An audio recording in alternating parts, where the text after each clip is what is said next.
Hello guys, আসসালামু আলাইকুম। আশা করি সবাই ভালো আছেন। আজকে বাজার থেকে 1 কেজি শসা কিনে আনলাম।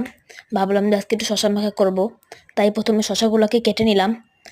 তারপর আমার আম্মু এখানে ছিলতেছে শসাগুলোকে, তারপর ভালো করে ছিলে নিলাম। এরপর বাজার থেকে আমি 20 টাকার তেঁতুল কিনে আনলাম। এরপর শসাগুলোকে ভালো করে কুচি কুচি করে কেটে নিলাম। তারপর এখন আমরা তেঁতুল দিয়ে মাখাবো শসাটাকে।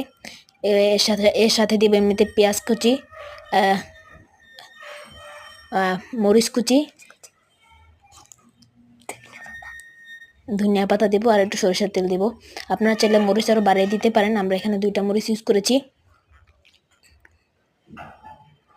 এই ফার্স্ট টাইম আমরা ট্রাই করছি, বলতে পারবো না কেমন হয়েছে। এই যে পেঁয়াজ কুচি, এরপর দিলাম আমরা লেবু, পরে এখানে দিলাম মরিচ, এখানে একটু বিট লবণ দিয়ে নিলাম। আমরা তেঁতুল অল্প দিছি, কারণ বেশি টক হলে পরে আবার খেতে পারবো না আমরা। এখানে সরিষার তেল দিয়ে নিলাম। এখন মাখাচ্ছি, জানি না কেমন হবে, ফার্স্ট টাইম খাচ্ছি।